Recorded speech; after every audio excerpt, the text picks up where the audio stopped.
A Retrieved Reformation by O. Henry. A guard came to the prison shoe shop where Jimmy Valentine was assiduously stitching uppers and escorted him to the front office. There the warden handed Jimmy his pardon, which had been signed that morning by the governor. Jimmy took it in a tired kind of way. He'd served nearly 10 months of a 4-year sentence. He'd expected to stay only about 3 months at the longest. When a man with as many friends on the outside as Jimmy Valentine had is received in the stir, it is hardly worthwhile to cut his hair. "Now, Valentine," says the warden, "you'll go out in the morning. Brace up and make a man of yourself. You're not a bad fellow at heart. Stop cracking safes and live straight." "Me?" says Jimmy in surprise. "Why, I never cracked a safe in my life." "Oh, no," laughed the warden. "Of course not. Let's see now. How was it you happened to get sent up on that Springfield job? Was it because you wouldn't prove an alibi for fear of compromising somebody in extremely high-toned society? Or was it simply a case of a mean old jury that had it in for you? It's always one or the other with you innocent victims." "Me?" said Jimmy, still blankly virtuous. "Why, warden, I never was in Springfield in my life." "Take him back, Cronin," said the warden, "and fix him up with outgoing clothes. Unlock him at 7 in the morning and let him come to the bullpen. Better think over my advice, Valentine." At 7:15 on the next morning, Jimmy stood in the warden's outer office. He had on a suit of villainously fitted, ready-made clothes and a pair of stiff, squeaky shoes that the state furnishes to its discharged compulsory guests. The clerk handed him a railroad ticket and the $5 bill with which the law expected him to rehabilitate himself into good citizenship and prosperity. The warden gave him a cigar and shook hands.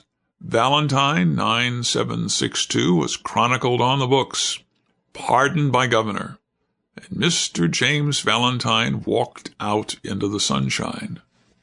Disregarding the song of the birds, the waving green trees, the smell of the flowers, Jimmy headed straight for a restaurant. There he tasted the first sweet joys of liberty in the shape of a broiled chicken and a bottle of white wine, followed by a cigar a grade better than the one the warden had given him. From there he proceeded leisurely to the depot. He tossed a quarter into the hat of a blind man sitting by the door and boarded his train. 3 hours set him down in a little town near the state line.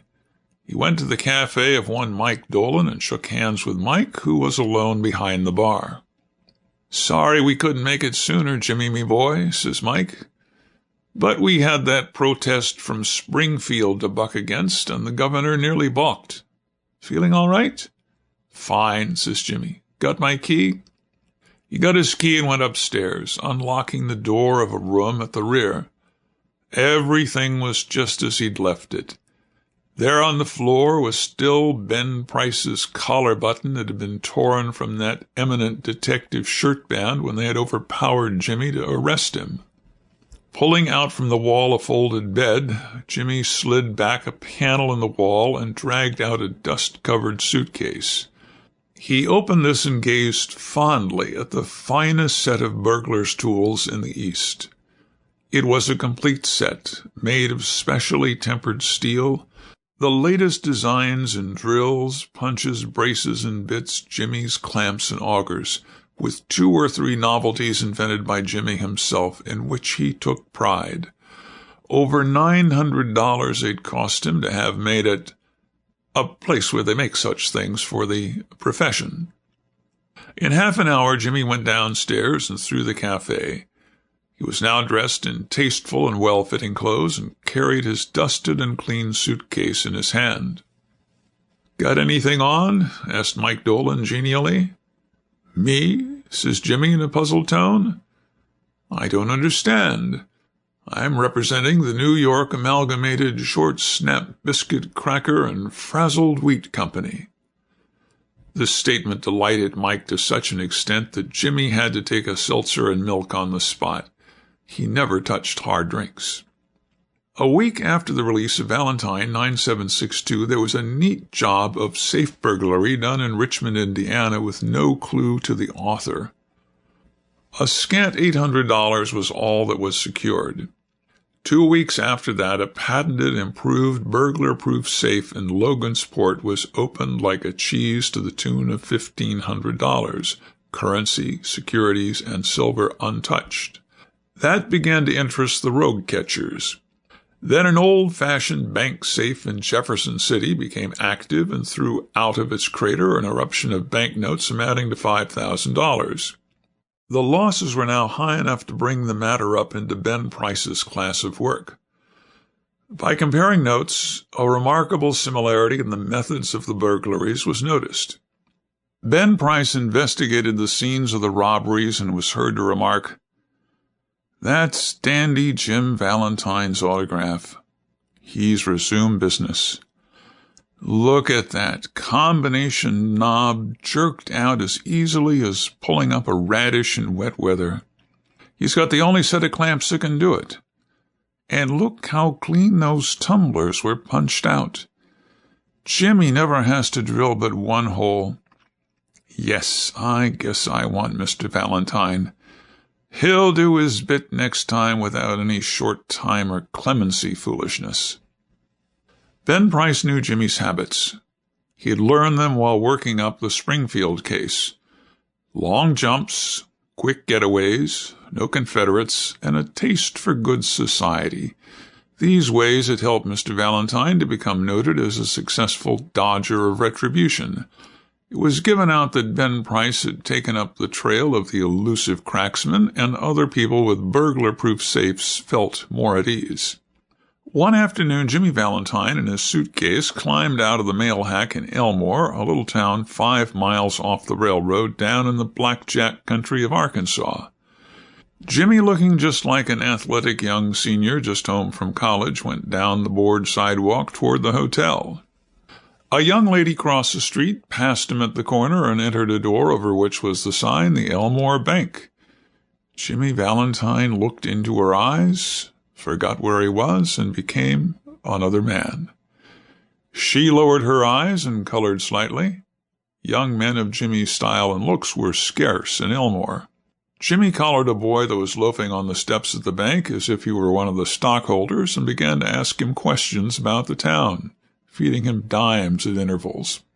By and by, the young lady came out, looking royally unconscious of the young man with the suitcase, and went her way. "Isn't that young lady Polly Simpson?" asked Jimmy with specious guile. "Nah," said the boy. "She's Annabelle Adams. Her pa owns this bank. What'd you come to Elmore for? Is that a gold watch chain? I'm going to get a bulldog. Got any more dimes?" Jimmy went to the Planters Hotel, registered as Ralph D. Spencer, and engaged a room. He leaned on the desk and declared his platform to the clerk.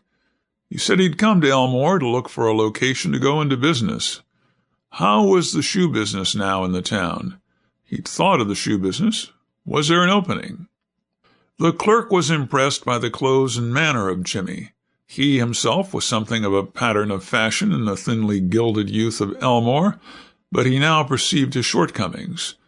While trying to figure out Jimmy's manner of tying his four-in hand, he cordially gave information. Yes, there ought to be a good opening in the shoe line. There wasn't an exclusive shoe store in the place. The dry goods and general stores handled them. Business in all lines was fairly good. Hoped Mr. Spencer could decide to locate in Elmore. He would find it a pleasant town to live in and the people very sociable. Mr. Spencer thought he'd stop over in the town a few days and look over the situation. No, the clerk needn't call the boy. He would carry his suitcase himself. It was rather heavy. Mr. Ralph Spencer, the phoenix that arose from Jimmy Valentine's ashes left by the flame of a sudden and alterative attack of love, remained in Elmore and prospered. He opened a shoe store and secured a good run of trade. Socially, he was also a success and made many friends. and he accomplished the wish of his heart. He met Miss Annabel Adams and became more and more captivated by her charms. At the end of the year, the situation of Mr. Ralph Spencer was this. He had won the respect of the community. His shoe store was flourishing, and he and Annabel were engaged to be married in 2 weeks. Mr. Adams, the typical plodding country banker, approved of Spencer. Annabel's pride in him almost equaled her affection. He was as much as home in the family of Mr. Adams and that of Annabel's married sisters as if he were already a member.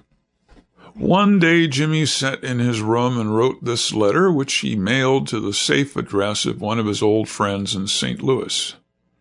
Dear old pal, I want you to be at Sullivan's place in Little Rock next Wednesday night at 9 o'clock. I want you to wind up some little matters for me. And also I want to make you a present of my kit of tools. I know you'll be glad to get them. You couldn't duplicate the lot for $1,000. Say, Billy, I've quit the business a year ago. I've got a nice store, I'm making an honest living, and I'm going to marry the finest girl on earth in 2 weeks from now. It's the only life, Billy, the straight one. I wouldn't touch $1 of another man's money now for $1 million. After I get married, I'm going to sell out and go west, where there won't be much danger of having old scores brought up against me. I tell you, Billy, she's an angel. She believes in me, and I wouldn't do another crooked thing for the whole world. Be sure to be at Sully's, for I must see you. I'll bring along the tools with me. Your old friend, Jimmy.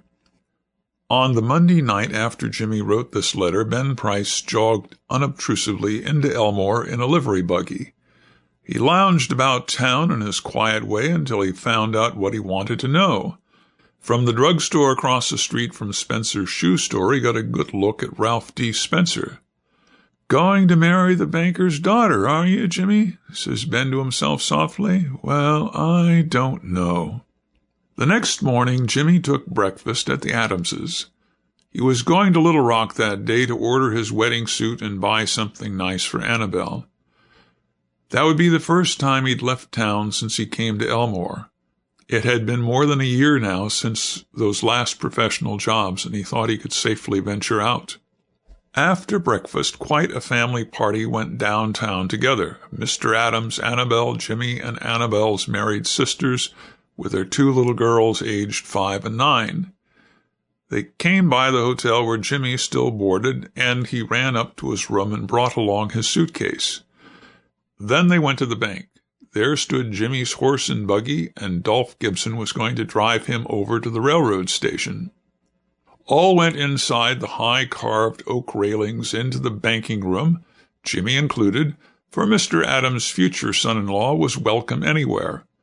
The clerks were pleased to be greeted by the good-looking, agreeable young man who was going to marry Miss Annabel. Jimmy set his suitcase down. Annabel, whose heart was bubbling with happiness and lively youth, put on Jimmy's hat and picked up the suitcase. Wouldn't I make a nice drummer, said Annabel. My Ralph, how heavy it is. Feels like it was full of gold bricks. Lots of nickel-plated shoehorns in there, said Jimmy coolly, that I'm going to return. Thought I'd save express charges by taking them up.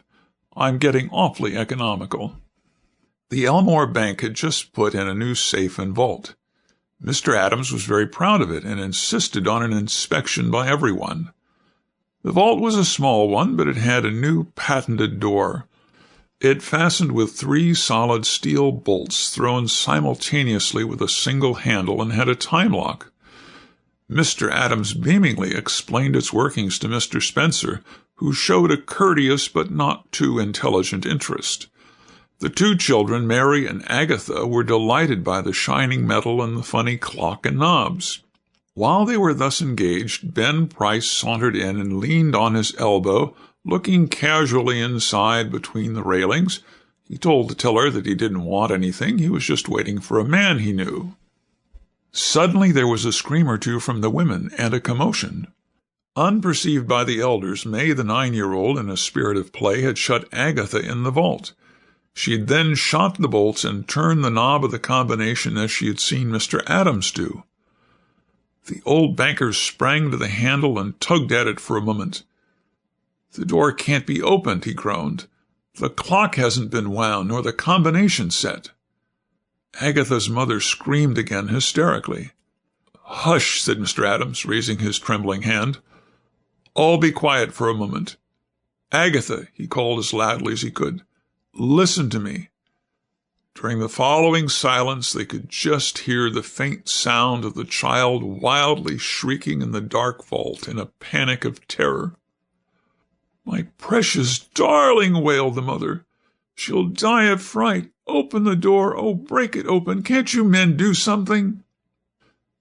"There isn't a man nearer than Little Rock who can open that door," said Mr. Adams in a shaky voice.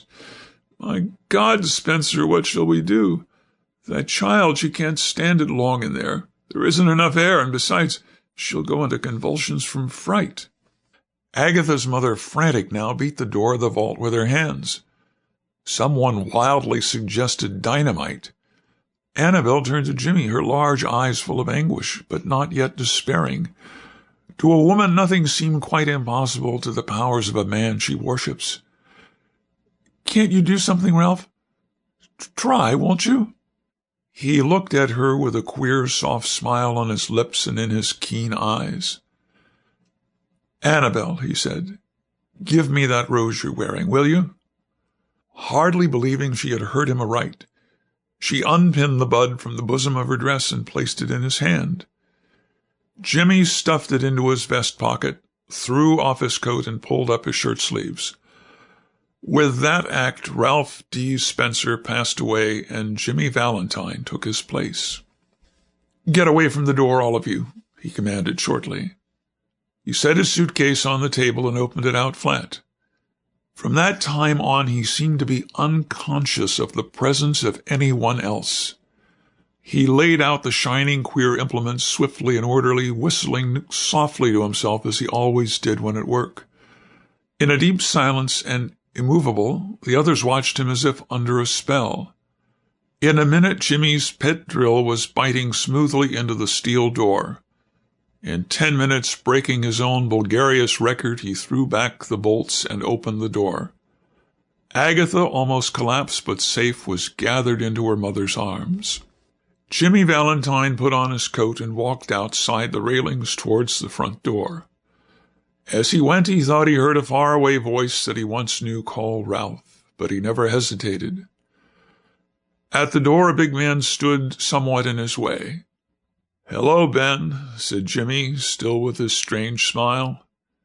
"Got around at last, have you? Well, let's go. I don't know that it makes much difference now." And then Ben Price acted rather strangely. "Guess you're mistaken, Mr. Spencer," he said. "Don't believe I recognize you. Your buggy's waiting for you, ain't it?" And Ben Price turned and strolled down the street.